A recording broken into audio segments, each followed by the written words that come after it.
पार्वती प्रियपुत्राय पूर्वा सन्ध्या प्रवर्तते। उत्तिष्ठ गजराज्यास्य कर्तव्यं लोकपालनम्। उत्तिष्ठोत्तिष्ठ विघ्नेश उत्तिष्ठ गणनायका। उत्तिष्ठ गिरिजापुत्रा जगतां मङ्गलं कुरु। श्रीकाणिपाकवरसिद्धिविनायकत्वं प्रीत्याद्य जागृहि कुरु प्रियमङ्गलानि। त्रैलोक्यरक्षणकराणि महोज्ज्वलानि। श्रीमद्विनायक विभो तव सुप्रभातम्। श्रीमद्विहारपुरवास शिवात्मजाता। कूपोद्भवाद्भुतविलास स्वयंभुमूर्ते। श्रीदेव शङ्खलिखिताश्रितपादपद्मा। श्रीमद्विनायक विभो तव सुप्रभातम्। श्रीनारिकेळवनशोभितपुष्टिगात्रा। क्षीराभिषिक्तशुभविग्रहतत्त्वमूर्ते। दिव्याङ्गमूषिकसुवाहनमोदरूपा। श्रीमद्विनायक विभो तव सुप्रभातम्। श्रीकाणिपाकवरभूतलवासतुष्ट। हे आदिपूज्य अरुणारुणभानुतेज। प्राचीदिशाम्बरमिदं रविकान्तिनिष्ठं। श्रीमद्विनायक विभो तव सुप्रभातम्। श्रीबाहुदा शुभतरङ्गसुबाहुदत्त। सुस्निग्धशीतलकणानपि सङ्गृहीत्य। प्रभातवायुरिहयास्यति सेवनाय।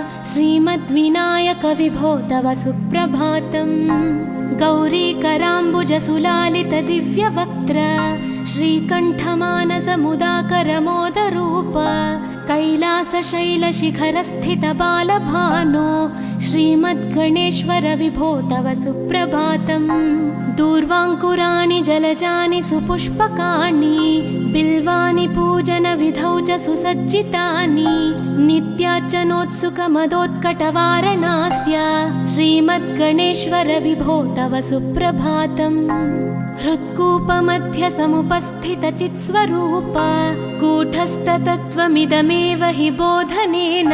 त्वामत्र भासि विदधासि समस्तशोभान्। श्रीमद्गणेश्वर विभो तव सुप्रभातम्। श्रीमुद्गलाख्यमुनिसन्नुतसच्चरित्र। वासिष्ठगृत्समदमुख्य ऋषीश्वरीड्या। वेदोक्तदेवगणमन्त्रगणादिनाथ। श्रीमद्गणेश्वर विभो तव सुप्रभातम्। ऋग्वेदकीर्तितगणाधिपज्येष्ठराज।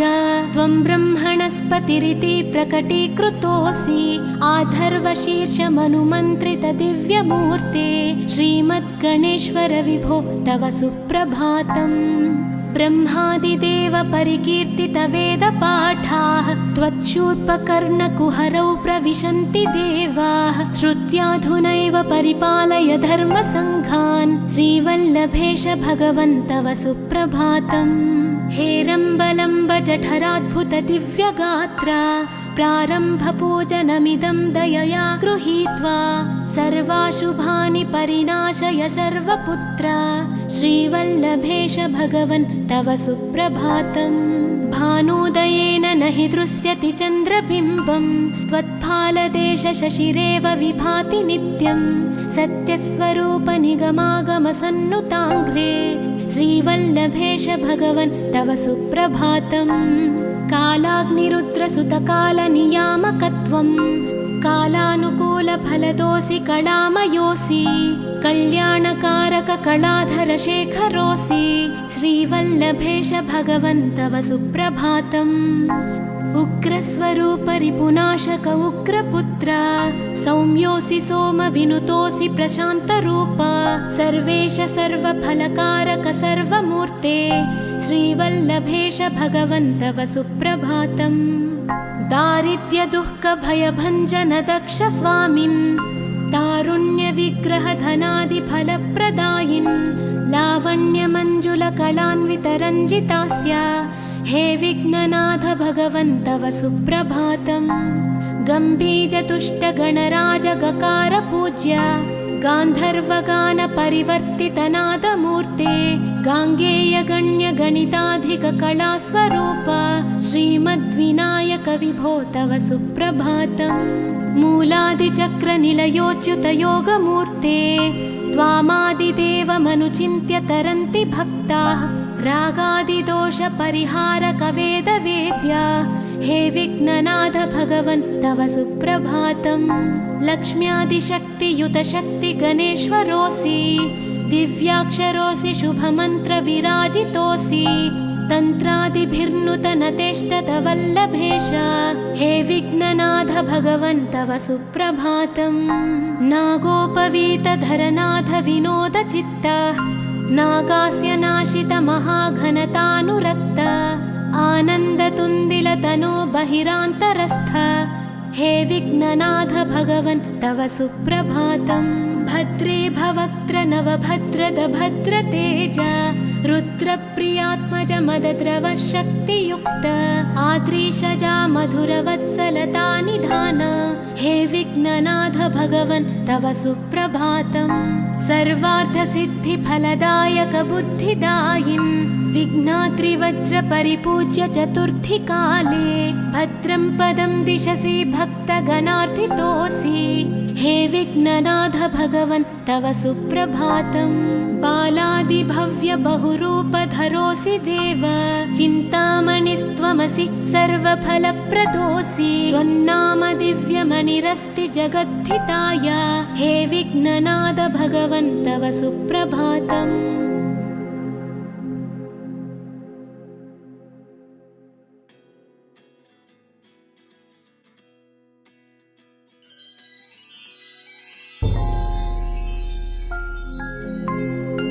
पार्वती प्रियपुत्राय पूर्वा सन्ध्या प्रवर्तते उत्तिष्ठ गजराज्यस्य कर्तव्यं लोकपालनम्।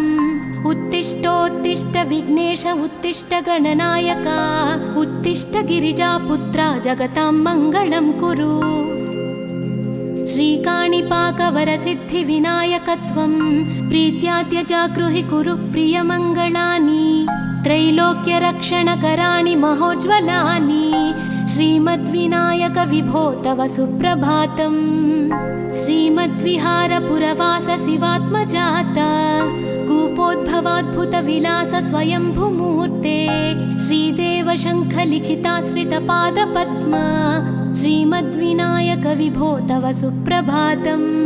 श्रीनारिकेळवनशोभितपुष्टिगात्र क्षीराभिषिक्त शुभविग्रह तत्त्वमूर्ते दिव्याङ्गमूषिकसुवाहनमोदरूप श्रीमद्विनायक विभो तव सुप्रभातम्।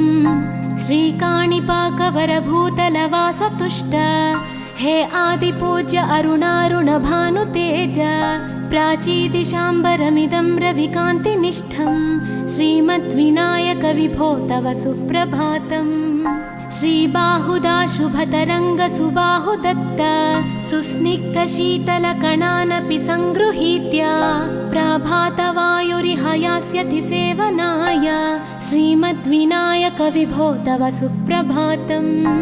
गौरीकराम्बुजसुलालित दिव्यवक्त्र श्रीकण्ठमानसमुदाकरमोदरूप कैलासशैलशिखरस्थित बालभानो श्रीमद्गणेश्वर विभो तव सुप्रभातम्।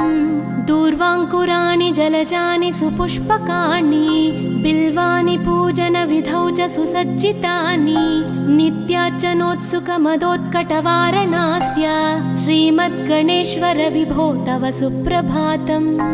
हृत्कूपमध्य समुपस्थितचित्स्वरूप कूटस्थतत्त्वमिदमेव हि बोधनेन त्वामत्र भासि विदधासि समस्तशोभान् श्रीमद्गणेश्वर विभो तव सुप्रभातम्। श्रीमुद्गलाख्यमुनिसन्नुत सच्चरित्र वासिष्ठगृत्समदमुख्य ऋषीश्वरीज्या वेदोक्तदेवगणमन्त्रगणादिनाथ श्रीमद्गणेश्वर विभो तव सुप्रभातम्। ऋग्वेदकीर्तितगणाधिपज्येष्ठराज त्वं ब्रह्मणस्पतिरिति प्रकटीकृतोऽसि आधर्वशीर्षमनुमन्त्रित दिव्यमूर्ते श्रीमद्गणेश्वर विभो तव सुप्रभातम्। ब्रह्मादिदेव परिकीर्तित वेदपाठाः त्वच्छूर्पकर्णकुहरौ प्रविशन्ति देवाः श्रुत्याधुनैव परिपालय धर्मसङ्घान् श्रीवल्लभेश भगवन् तव सुप्रभातम्। हेरम्बलम्ब जठराद्भुत दिव्यगात्र प्रारम्भपूजनमिदं दयया गृहीत्वा सर्वाशुभानि परिणाशय सर्वपुत्र श्रीवल्लभेश भगवन् तव सुप्रभातम्। भानुदयेन न हि दृश्यति चन्द्रबिम्बं त्वत्फालदेश शशिरेव विभाति नित्यं सत्यस्वरूप निगमागमसन्नुताङ्घ्रे श्रीवल्लभेश भगवन् तव सुप्रभातम्। कालाग्निरुद्रसुतकालनियामकत्वं कालानुकूलफलदोऽसि कलामयोऽसि कल्याणकारक कलाधरशेखरोऽसि श्रीवल्लभेश भगवन् तव सुप्रभातम्। उग्रस्वरूप रिपुनाशक उग्रपुत्र सौम्योऽसि सोमविनुतोऽसि प्रशान्तरूप सर्वेश सर्वफलकारक सर्वमूर्ते श्रीवल्लभेश भगवन् तव सुप्रभातम्। दारिद्र्यदुःखभयभञ्जन दक्ष स्वामिन् तारुण्यविग्रहधनादिफलप्रदायिन् लावण्यमञ्जुलकलान्वितरञ्जितास्य हे विघ्ननाथ भगवन् तव सुप्रभातम्। गम्भीजतुष्टगणराजगकार पूज्य गान्धर्वगानपरिवर्तितनादमूर्ते गाङ्गेयगण्यगणिताधिककलास्वरूप श्रीमद्विनायक विभो तव सुप्रभातम्। मूलादिचक्रनिलयोच्युतयोगमूर्ते त्वामादिदेवमनुचिन्त्य तरन्ति भक्ताः रागादिदोषपरिहारकवेदवेद्य हे विघ्ननाथ भगवन् तव सुप्रभातम्। लक्ष्म्यादिशक्तियुतशक्तिगणेश्वरोऽसि दिव्याक्षरोऽसि शुभमन्त्रविराजितोऽसि तन्त्रादिभिर्नुतनतेष्टतवल्लभेश हे विघ्ननाथ भगवन् तव सुप्रभातम्। नागोपवीतधरनाथ विनोदचित्त नागास्य नाशित महाघनतानुरक्त आनन्दतुन्दिलतनो बहिरान्तरस्थ हे विघ्ननाथ भगवन् तव सुप्रभातम्। भद्रे भवक्त्र नवभद्रद भद्रतेज रुद्रप्रियात्मज मदद्रव शक्तियुक्त आद्रीशजा मधुरवत्सलता निधान हे विघ्ननाथ भगवन् तव सुप्रभातम्। सर्वार्थसिद्धिफलदायक बुद्धिदायिन् विघ्नाद्रिवज्रपरिपूज्य चतुर्थी काले भद्रं पदं दिशसि भक्तगणार्थितोऽसि हे विघ्ननाथ भगवन् तव सुप्रभातम्। बालादिभव्य बहुरूपधरोऽसि देव चिन्तामणिस्त्वमसि सर्वफलप्रदोऽसि त्वन्नाम दिव्यमणिरस्ति जगद्धिताय हे विघ्ननाथ भगवन् तव सुप्रभातम्।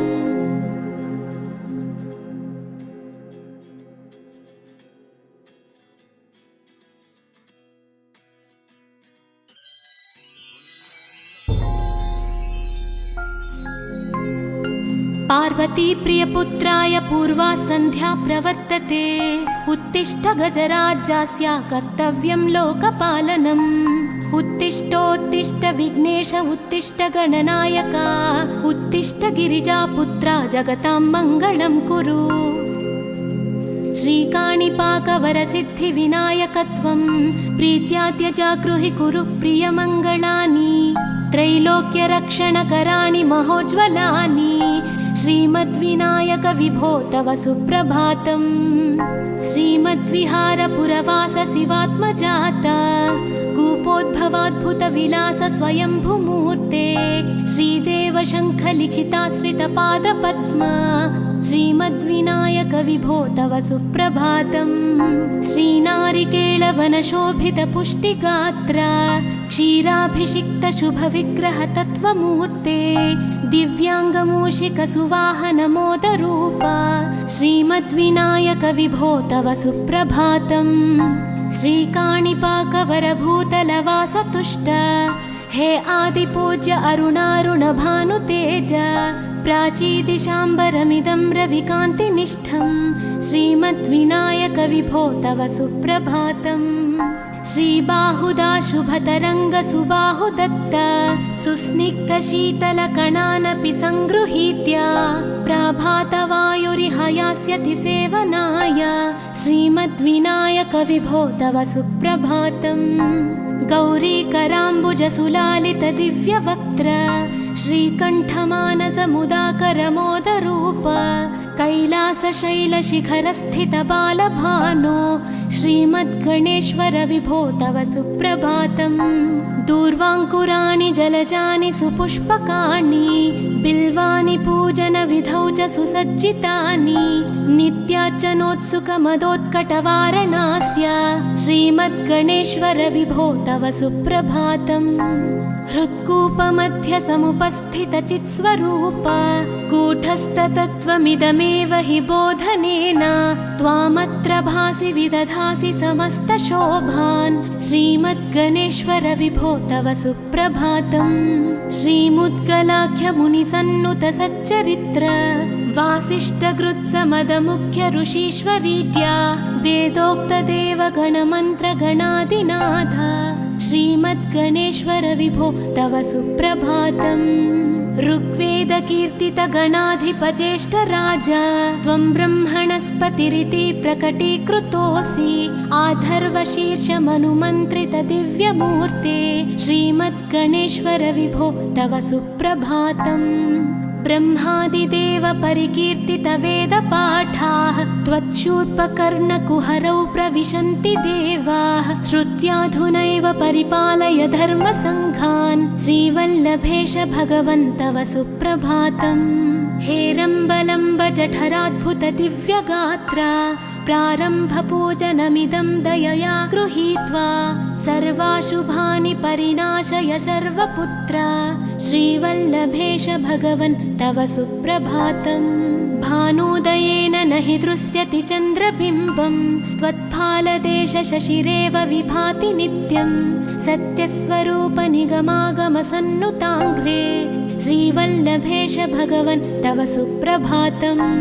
कालाग्निरुद्रसुतकालनियामकत्वं कालानुकूलफलदोऽसि कलामयोऽसि कल्याणकारककलाधरशेखरोऽसि श्रीवल्लभेश भगवन् तव सुप्रभातम्। उग्रस्वरूपरिपुनाशक उग्रपुत्र सौम्योऽसि सोमविनुतोऽसि प्रशान्तरूप सर्वेश सर्वफलकारक सर्वमूर्ते श्रीवल्लभेश भगवन् तव सुप्रभातम्। दारिद्र्यदुःखभयभञ्जन दक्ष स्वामिन् तारुण्यविग्रहधनादिफलप्रदायिन् लावण्यमञ्जुलकलान्वितरञ्जितास्य हे विघ्ननाथ भगवन् तव सुप्रभातम्।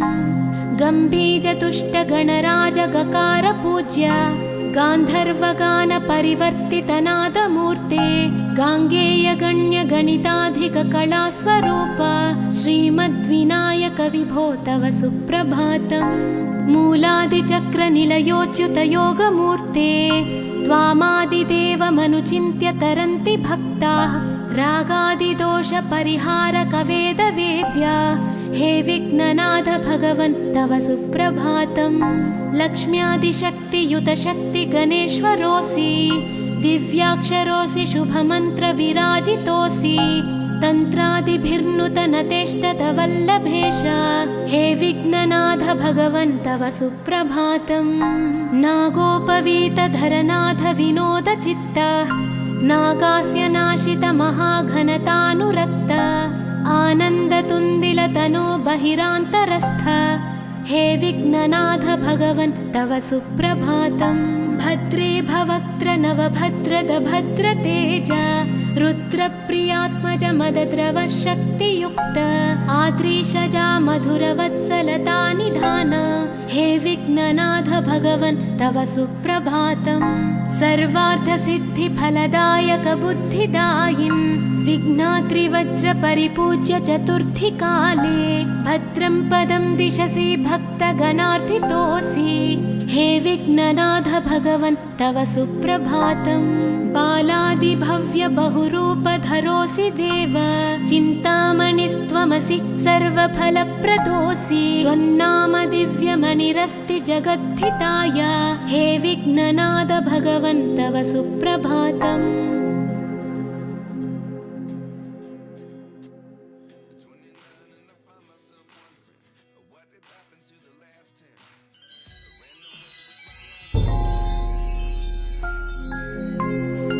पार्वती प्रियपुत्राय पूर्वा सन्ध्या प्रवर्तते उत्तिष्ठ गजराज्यस्य कर्तव्यं लोकपालनम्। उत्तिष्ठोत्तिष्ठ विघ्नेश उत्तिष्ठ गणनायक उत्तिष्ठ गिरिजापुत्रा जगतां मङ्गलं कुरु। श्रीकाणिपाकवरसिद्धिविनायकत्वं प्रीत्याद्य जागृहि कुरु प्रियमङ्गलानि। त्रैलोक्यरक्षणकराणि महोज्ज्वलानि श्रीमद्विनायक विभो तव सुप्रभातम्। श्रीमद्विहारपुरवास शिवात्मजात कूपोद्भवाद्भुतविलास स्वयंभूमूर्ते श्रीदेव शङ्खलिखिताश्रितपादपद्म श्रीमद्विनायक विभो तव सुप्रभातम्। श्रीनारिकेळवनशोभितपुष्टिगात्र क्षीराभिषिक्त शुभविग्रह तत्त्वमूर्ते दिव्याङ्गमूषिकसुवाहनमोदरूप श्रीमद्विनायक विभो तव सुप्रभातम्। श्रीकाणिपाकवरभूतलवासतुष्ट हे आदिपूज्य अरुणारुणभानुतेज प्राचीदिशाम्बरमिदं रविकान्तिनिष्ठं श्रीमद्विनायक विभो तव सुप्रभातम्। श्रीबाहुदा शुभतरङ्गसुबाहुदत्त सुस्निग्धशीतलकणानपि सङ्गृहीत्य प्रभातवायुरिहयास्यति सेवनाय श्रीमद्विनायक विभो तव सुप्रभातम्।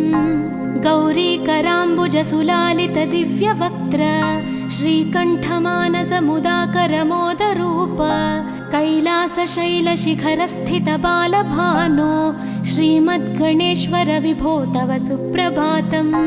दूर्वाङ्कुराणि जलजानि सुपुष्पकाणि बिल्वानि पूजनविधौ च सुसज्जितानि नित्यार्चनोत्सुकमदोत्कटवारणास्य श्रीमद्गणेश्वर विभो तव सुप्रभातम्। हृत्कूपमध्य समुपस्थितचित्स्वरूप कूटस्थतत्त्वमिदमेव हि बोधनेन त्वामत्र भासि विदधासि समस्तशोभान् श्रीमद्गणेश्वर विभो तव सुप्रभातम्। श्रीमुद्गलाख्यमुनिसन्नुत सच्चरित्र वासिष्ठगृत्समदमुख्य ऋषीश्वरीत्या वेदोक्तदेवगणमन्त्रगणादिनाथ श्रीमद्गणेश्वर विभो तव सुप्रभातम्। ऋग्वेदकीर्तितगणाधिपज्येष्ठराज त्वं ब्रह्मणस्पतिरिति प्रकटीकृतोऽसि आधर्वशीर्षमनुमन्त्रित दिव्यमूर्ते श्रीमद्गणेश्वर विभो तव सुप्रभातम्। ब्रह्मादिदेव परिकीर्तित वेदपाठाः त्वच्छूर्पकर्णकुहरौ प्रविशन्ति देवाः श्रुत्याधुनैव परिपालय धर्मसङ्घान् श्रीवल्लभेश भगवन् तव सुप्रभातम्। हेरम्बलम्ब जठराद्भुत दिव्यगात्र प्रारम्भपूजनमिदं दयया गृहीत्वा सर्वाशुभानि परिनाशय सर्वपुत्र श्रीवल्लभेश भगवन् तव सुप्रभातम्। भानुदयेन न हि दृश्यति चन्द्रबिम्बं त्वत्फालदेश शशिरेव विभाति नित्यं सत्यस्वरूप निगमागमसन्नुताङ्घ्रे श्रीवल्लभेश भगवन् तव सुप्रभातम्। कालाग्निरुद्रसुतकालनियामकत्वं कालानुकूलफलदोऽसि कलामयोऽसि कल्याणकारक कलाधर शेखरोऽसि श्रीवल्लभेश भगवन् तव सुप्रभातम्। उग्रस्वरूप रिपुनाशक उग्रपुत्र सौम्योऽसि सोमविनुतोऽसि प्रशान्तरूप सर्वेश सर्वफलकारक सर्वमूर्ते श्रीवल्लभेश भगवन् तव सुप्रभातम्। दारिद्र्य दुःख भयभञ्जन दक्ष स्वामिन् तारुण्य विग्रह धनादि फलप्रदायिन् लावण्य मंजुल कलान्वित रञ्जितास्य हे विघ्ननाथ भगवन् तव सुप्रभातम्। गम्भीजतुष्टगणराजगकार पूज्य गान्धर्वगानपरिवर्तितनादमूर्ते गाङ्गेयगण्यगणिताधिककलास्वरूप श्रीमद्विनायक विभो तव सुप्रभातम्। मूलादिचक्रनिलयोच्युतयोगमूर्ते त्वामादिदेवमनुचिन्त्य तरन्ति भक्ताः रागादिदोषपरिहारकवेदवेद्या हे विघ्ननाथ भगवन् तव सुप्रभातम्। लक्ष्म्यादिशक्तियुतशक्तिगणेश्वरोऽसि दिव्याक्षरोऽसि शुभमन्त्रविराजितोऽसि तन्त्रादिभिर्नुतनतेष्टतवल्लभेश हे विघ्ननाथ भगवन् तव सुप्रभातम्। नागोपवीतधरनाथ विनोदचित्त नागास्य नाशितमहाघनतानुरक्त आनन्दतुन्दिलतनो बहिरान्तरस्थ हे विघ्ननाथ भगवन् तव सुप्रभातम्। भद्रे भवक्त्र नवभद्रद भद्रतेज रुद्रप्रियात्मज मदद्रव शक्तियुक्त आद्रीशजा मधुरवत्सलता निधान हे विघ्ननाथ भगवन् तव सुप्रभातम्। सर्वार्थसिद्धिफलदायक बुद्धिदायिन् विघ्नात्रिवज्रपरिपूज्य चतुर्थीकाले भद्रं पदं दिशसि भक्तगणार्थितोऽसि हे विघ्ननाथ भगवन् तव सुप्रभातम्। बालादिभव्य बहुरूपधरोऽसि देव चिन्तामणिस्त्वमसि सर्वफलप्रदोऽसि त्वन्नाम दिव्यमणिरस्ति जगद्धिताय हे विघ्ननाथ भगवन् तव सुप्रभातम्।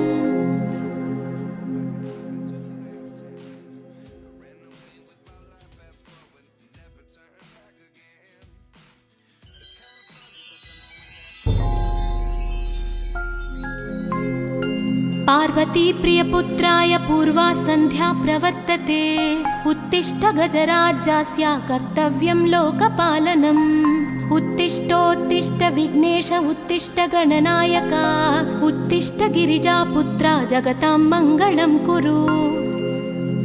श्रीकाणिपाकवरसिद्धिविनायकत्वं प्रीत्याद्य जागृहि कुरु प्रियमङ्गलानि त्रैलोक्यरक्षणकराणि महोज्ज्वलानि श्रीमद्विनायक विभो तव सुप्रभातम्। श्रीमद्विहारपुरवास शिवात्मजात कूपोद्भवाद्भुतविलास स्वयंभुमूर्ते श्रीदेव शङ्खलिखिताश्रितपादपद्म श्रीमद्विनायक विभो तव सुप्रभातम्। श्रीनारिकेळवनशोभितपुष्टिगात्र क्षीराभिषिक्तशुभविग्रहतत्त्वमूर्ते दिव्याङ्गमूषिकसुवाहनमोदरूप श्रीमद्विनायक विभो तव सुप्रभातम्। श्रीकाणिपाकवरभूतलवासतुष्ट हे आदिपूज्य अरुणारुणभानुतेज प्राचीदिशाम्बरमिदं रविकान्तिनिष्ठं श्रीमद्विनायक विभो तव सुप्रभातम्। श्रीबाहुदा शुभतरङ्गसुबाहुदत्त सुस्निग्धशीतलकणानपि सङ्गृहीत्य प्राभातवायुरिहयास्यति सेवनाय श्रीमद्विनायक विभो तव सुप्रभातम्। गौरीकराम्बुजसुलालितदिव्यवक्त्र श्रीकण्ठमानसमुदाकरमोदरूप कैलासशैलशिखरस्थितबालभानो श्रीमद्गणेश्वर विभो तव सुप्रभातम्। दूर्वाङ्कुराणि जलजानि सुपुष्पकाणि बिल्वानि पूजनविधौ च सुसज्जितानि नित्यार्चनोत्सुकमदोत्कटवारणास्य श्रीमद्गणेश्वर विभो तव सुप्रभातम्। हृत्कूपमध्यसमुपस्थितचित्स्वरूप कूटस्थतत्त्वमिदमेव हि बोधनेन त्वामत्र भासि विदधासि समस्तशोभान् श्रीमद्गणेश्वर विभो तव सुप्रभातम्। श्रीमुद्गलाख्यमुनिसन्नुतसच्चरित्र वासिष्ठकृत्समदमुख्य ऋषीश्वरीत्या वेदोक्तदेवगणमन्त्रगणादिनाथ श्रीमद्गणेश्वर विभो तव सुप्रभातम्।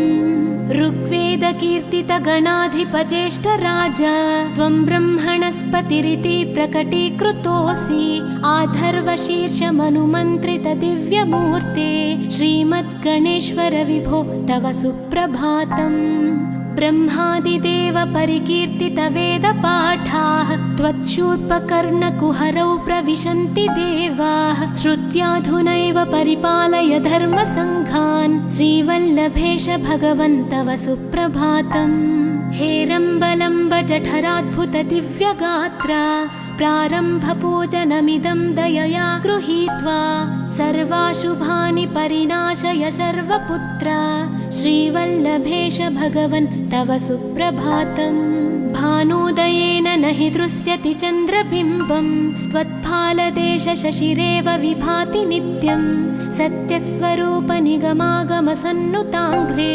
श्रीवल्लभेश भगवन् तव सुप्रभातम् कालाग्निरुद्रसुतकालनियामकत्वं कालानुकूलफलदोऽसि कलामयोऽसि कल्याणकारककलाधरशेखरोऽसि श्रीवल्लभेश भगवन् तव सुप्रभातम् उग्रस्वरूपरिपुनाशक उग्रपुत्र सौम्योऽसि सोमविनुतोऽसि प्रशान्तरूप सर्वेश सर्वफलकारक सर्वमूर्ते श्रीवल्लभेश भगवन् तव सुप्रभातम् दारिद्र्यदुःखभयभञ्जन दक्ष स्वामिन् तारुण्यविग्रहधनादिफलप्रदायिन् लावण्यमञ्जुलकलान्वितरञ्जितास्य हे विघ्ननाथ भगवन् तव सुप्रभातम् गम्भीजतुष्टगणराजगकार पूज्य गान्धर्वगानपरिवर्तितनादमूर्ते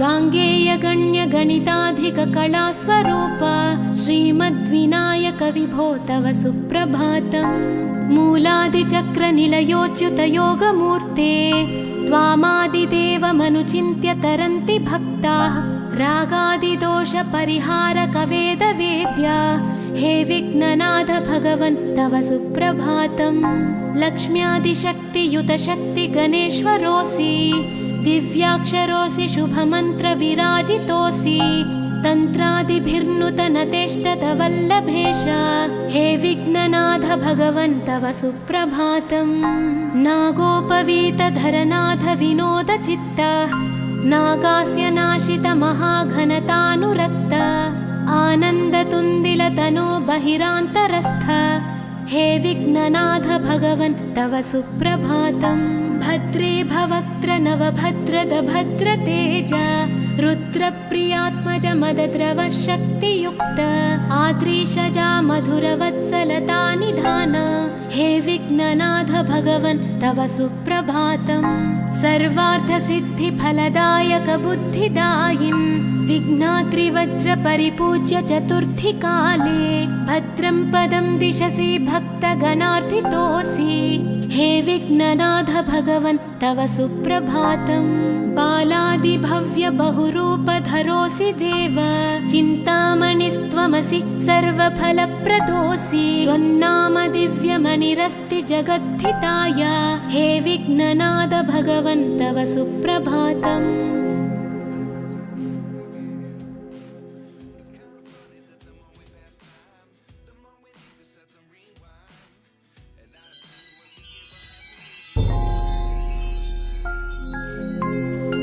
पार्वती प्रियपुत्राय पूर्वा सन्ध्या प्रवर्तते उत्तिष्ठ गजराज्यस्य कर्तव्यं लोकपालनम् उत्तिष्ठोत्तिष्ठ विघ्नेश उत्तिष्ठ गणनायक उत्तिष्ठ गिरिजापुत्रा जगतां मङ्गलं कुरु श्रीकाणिपाकवरसिद्धिविनायकत्वं प्रीत्याद्यजागृहि कुरु प्रियमङ्गलानि त्रैलोक्यरक्षणकराणि महोज्ज्वलानि श्रीमद्विनायक विभो तव सुप्रभातम् श्रीमद्विहारपुरवास शिवात्मजात कूपोद्भवाद्भुतविलास स्वयंभुमूर्ते श्रीदेव शङ्खलिखिताश्रितपादपद्म श्रीमद्विनायक विभो तव सुप्रभातम् श्रीनारिकेळवनशोभितपुष्टिगात्र क्षीराभिषिक्तशुभविग्रह तत्त्वमूर्ते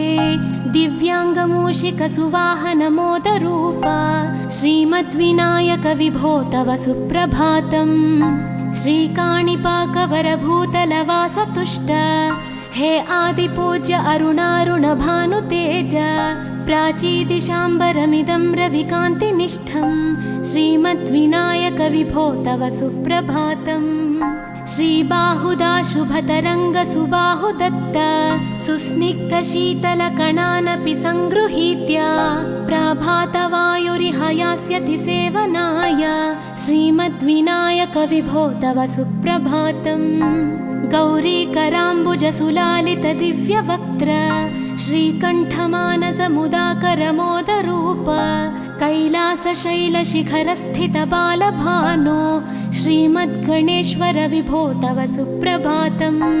दूर्वाङ्कुराणि जलजानि सुपुष्पकाणि बिल्वानि पूजनविधौ च सुसज्जितानि नित्यार्चनोत्सुकमदोत्कटवारणास्य श्रीमद्गणेश्वर विभो तव सुप्रभातम्। हृत्कूपमध्यसमुपस्थितचित्स्वरूप कूटस्थतत्त्वमिदमेव हि बोधनेन त्वामत्र भासि विदधासि समस्तशोभान् श्रीमद्गणेश्वर विभो तव सुप्रभातम्। श्रीमुद्गलाख्यमुनिसन्नुतसच्चरित्र वासिष्ठगृत्समदमुख्य ऋषीश्वरीड्या वेदोक्तदेवगणमन्त्रगणादिनाथ श्रीमद्गणेश्वर विभो तव सुप्रभातम्। ऋग्वेदकीर्तितगणाधिपज्येष्ठराज त्वं ब्रह्मणस्पतिरिति प्रकटीकृतोऽसि आधर्वशीर्षमनुमन्त्रितदिव्यमूर्ते श्रीमद्गणेश्वर विभो तव सुप्रभातम्। ब्रह्मादिदेव परिकीर्तितवेदपाठाः त्वच्छूर्पकर्णकुहरौ प्रविशन्ति देवाः श्रुत्याधुनैव परिपालय धर्मसङ्घान् श्रीवल्लभेश भगवन् तव सुप्रभातम्। हेरम्बलम्ब जठराद्भुतदिव्यगात्र प्रारम्भपूजनमिदं दयया गृहीत्वा सर्वाशुभानि परिनाशय सर्वपुत्र श्रीवल्लभेश भगवन् तव सुप्रभातम्। भानोदयेन न हि दृश्यति चन्द्रबिम्बं त्वत्फालदेशशशिरेव विभाति नित्यं सत्यस्वरूप निगमागमसन्नुताङ्घ्रे श्रीवल्लभेश भगवन् तव सुप्रभातम्। कालाग्निरुद्रसुतकालनियामकत्वं कालानुकूलफलदोऽसि कलामयोऽसि कल्याणकारककलाधरशेखरोऽसि श्रीवल्लभेश भगवन् तव सुप्रभातम्। उग्रस्वरूपरिपुनाशक उग्रपुत्र सौम्योऽसि सोमविनुतोऽसि प्रशान्तरूप सर्वेश सर्वफलकारक सर्वमूर्ते श्रीवल्लभेश भगवन् तव सुप्रभातम्। दारिद्र्यदुःखभयभञ्जन दक्ष स्वामिन् तारुण्यविग्रहधनादिफलप्रदायिन् लावण्यमञ्जुलकलान्वितरञ्जितास्य हे विघ्ननाथ भगवन् तव सुप्रभातम्। गम्भीजतुष्टगणराजगकार पूज्य गान्धर्वगानपरिवर्तितनादमूर्ते गाङ्गेयगण्यगणिताधिककलास्वरूप श्रीमद्विनायक विभो तव सुप्रभातम्। मूलादिचक्रनिलयोच्युतयोगमूर्ते त्वामादिदेवमनुचिन्त्य तरन्ति भक्ताः रागादिदोषपरिहारकवेदवेद्या हे विघ्ननाथ भगवन् तव सुप्रभातम्। लक्ष्म्यादिशक्तियुतशक्तिगणेश्वरोऽसि दिव्याक्षरोऽसि शुभमन्त्रविराजितोऽसि तन्त्रादिभिर्नुतनतेष्टतवल्लभेश हे विघ्ननाथ भगवन् तव सुप्रभातम्। नागोपवीतधरनाथ विनोदचित्त नागास्य नाशित महाघनतानुरक्त आनन्दतुन्दिलतनो बहिरान्तरस्थ हे विघ्ननाथ भगवन् तव सुप्रभातम्। भद्रे भवक्त्र नवभद्रद भद्रतेज रुद्रप्रियात्मज मदद्रव शक्तियुक्त आद्रीशजा मधुरवत्सलता निधान हे विघ्ननाथ भगवन् तव सुप्रभातम्।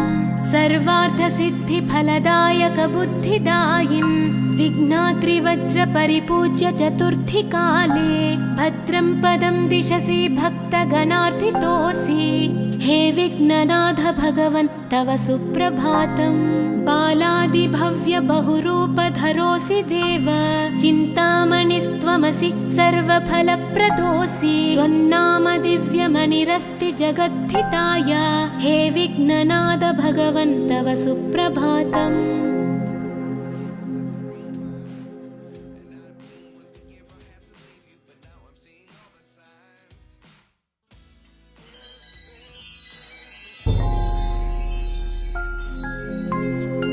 पार्वती प्रियपुत्राय पूर्वा सन्ध्या प्रवर्तते उत्तिष्ठ गजराज्यस्य कर्तव्यं लोकपालनम् उत्तिष्ठोत्तिष्ठ विघ्नेश उत्तिष्ठ गणनायक उत्तिष्ठ गिरिजापुत्रा जगतां मङ्गलं कुरु श्रीकाणिपाकवरसिद्धिविनायकत्वं प्रीत्याद्य जागृहि कुरु प्रियमङ्गलानि त्रैलोक्यरक्षणकराणि महोज्ज्वलानि श्रीमद्विनायक विभो तव सुप्रभातम् श्रीमद्विहारपुरवास शिवात्मजात कूपोद्भवाद्भुतविलास स्वयंभुमूर्ते श्रीदेव शङ्खलिखिताश्रितपादपद्मा श्रीमद्विनायक विभो तव सुप्रभातम् श्रीनारिकेळवनशोभितपुष्टिगात्र क्षीराभिषिक्त शुभविग्रह तत्त्वमूर्ते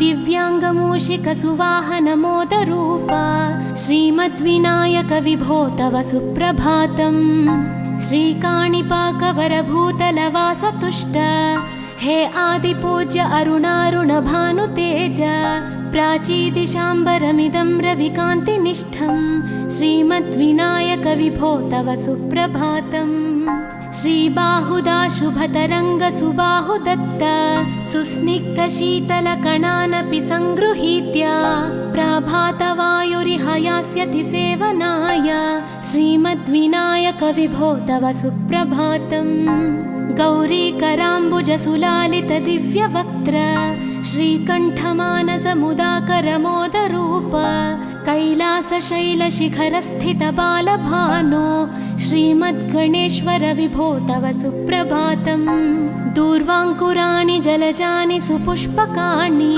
बिल्वानि पूजनविधौ च सुसज्जितानि नित्यार्चनोत्सुकमदोत्कटवारणास्य श्रीमद्गणेश्वर विभो तव सुप्रभातम् हृत्कूपमध्य समुपस्थितचित्स्वरूप कूटस्थतत्त्वमिदमेव हि बोधनेन त्वामत्र भासि विदधासि समस्तशोभान् श्रीमद्गणेश्वर विभो तव सुप्रभातम् श्रीमुद्गलाख्यमुनिसन्नुत सच्चरित्र वासिष्ठगृत्समदमुख्य ऋषीश्वरीज्या वेदोक्तदेवगणमन्त्रगणादिनाथ श्रीमद्गणेश्वर विभो तव सुप्रभातम् ऋग्वेदकीर्तितगणाधिपज्येष्ठराज त्वं ब्रह्मणस्पतिरिति प्रकटीकृतोऽसि आधर्वशीर्षमनुमन्त्रितदिव्यमूर्ते श्रीमद्गणेश्वर विभो तव सुप्रभातम्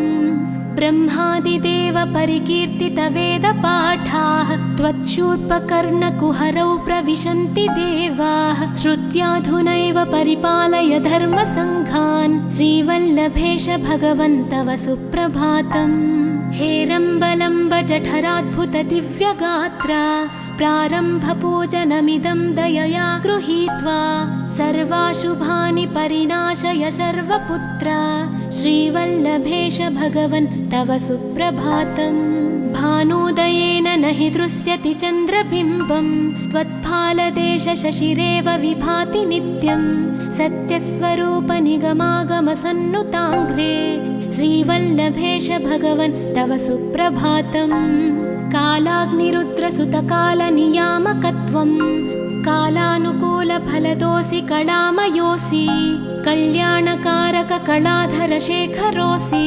श्रीवल्लभेश भगवन् तव सुप्रभातम् उग्रस्वरूप रिपुनाशक उग्रपुत्र सौम्योऽसि सोमविनुतोऽसि प्रशान्तरूप सर्वेश सर्वफलकारक सर्वमूर्ते श्रीवल्लभेश भगवन्तव सुप्रभातम् दारिद्र्यदुःखभयभञ्जन दक्ष स्वामिन् तारुण्यविग्रहधनादिफलप्रदायिन् लावण्यमञ्जुलकलान्वितरञ्जितास्य हे विघ्ननाथ भगवन्तव सुप्रभातम् गम्भीजतुष्टगणराजगकार पूज्य गान्धर्वगानपरिवर्तितनादमूर्ते गाङ्गेयगण्यगणिताधिककलास्वरूप श्रीमद्विनायक विभो तव सुप्रभातम् मूलादिचक्रनिलयोच्युतयोगमूर्ते त्वामादिदेवमनुचिन्त्य तरन्ति भक्ताः रागादिदोषपरिहारकवेदवेद्य हे विघ्ननाथ भगवन् तव सुप्रभातम् लक्ष्म्यादिशक्तियुतशक्तिगणेश्वरोऽसि दिव्याक्षरोऽसि शुभमन्त्रविराजितोऽसि तन्त्रादिभिर्नुतनतेष्टतवल्लभेश हे विघ्ननाथ भगवन् तव सुप्रभातम् नागोपवीतधरनाथ विनोदचित्त नागास्य नाशित महाघनतानुरक्त आनन्दतुन्दिलतनो बहिरान्तरस्थ हे विघ्ननाथ भगवन् तव सुप्रभातम् भद्रे भवक्त्र नवभद्रद भद्रतेज रुद्रप्रियात्मज मदद्रव शक्तियुक्त आद्रीशजा मधुरवत्सलता निधान हे विघ्ननाथ भगवन् तव सुप्रभातम् सर्वार्थसिद्धिफलदायक बुद्धिदायिन् विघ्नाद्रिवज्रपरिपूज्य चतुर्थीकाले भद्रं पदं दिशसि भक्तगणार्थितोऽसि हे विघ्ननाथ भगवन् तव सुप्रभातम् बालादिभव्य बहुरूपधरोऽसि देव चिन्तामणिस्त्वमसि सर्वफलप्रदोऽसि त्वन्नाम दिव्यमणिरस्ति जगद्धिताय हे विघ्ननाथ भगवन् तव सुप्रभातम्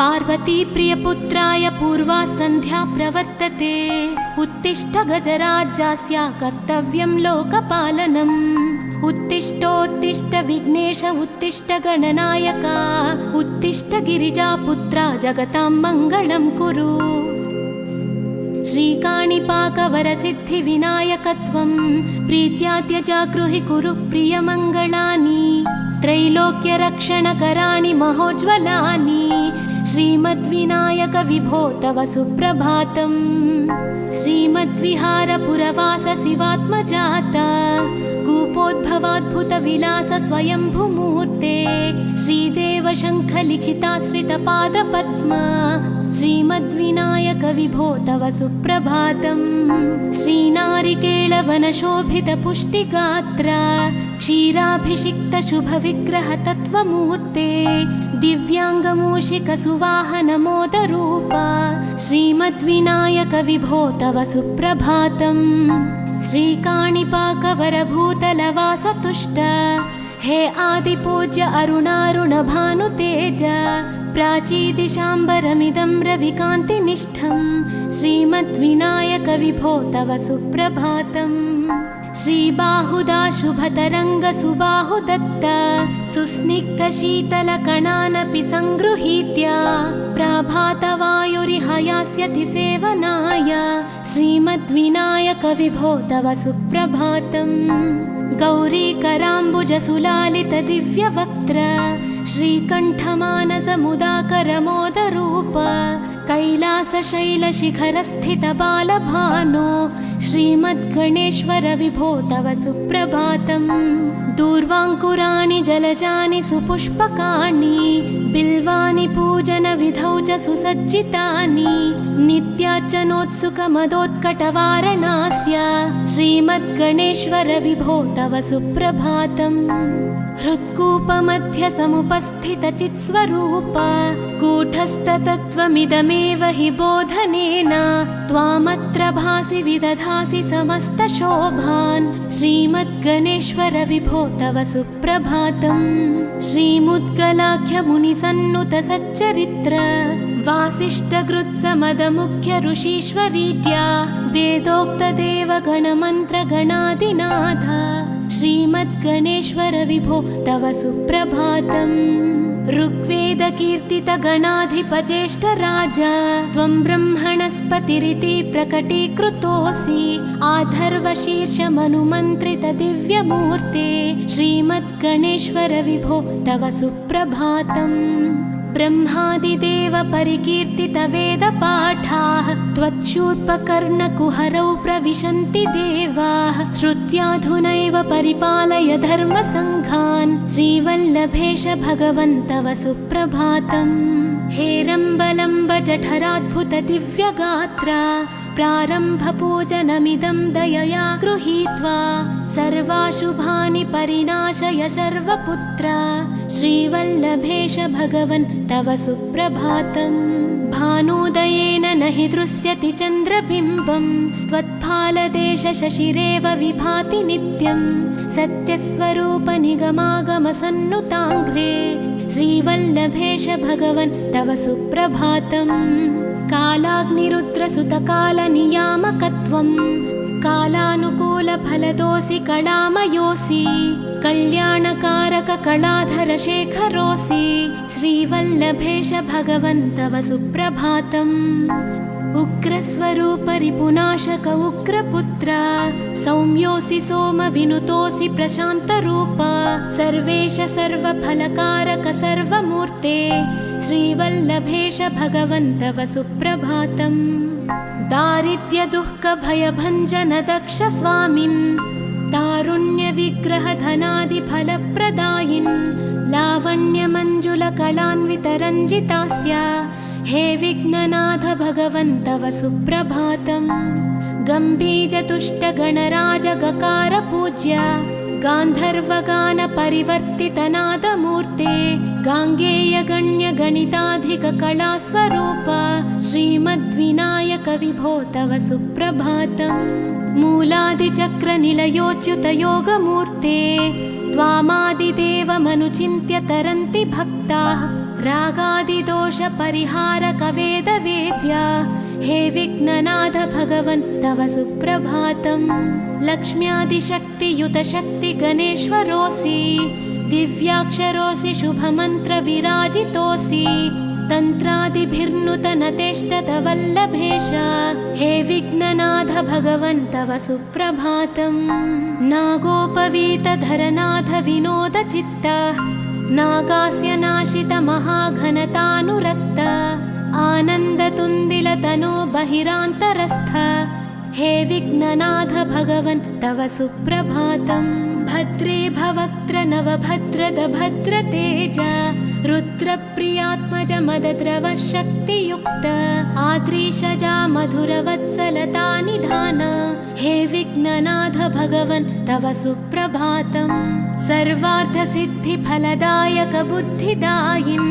विघ्नात्रिवज्र परिपूज्य चतुर्थी काले भद्रं पदं दिशसि भक्तगणार्थितोऽसि हे विघ्ननाथ भगवन् तव सुप्रभातम् बालादिभव्य बहुरूपधरोऽसि देव चिन्तामणिस्त्वमसि सर्वफलप्रदोऽसि त्वन्नाम दिव्यमणिरस्ति जगद्धिताय हे विघ्ननाथ भगवन् तव सुप्रभातम्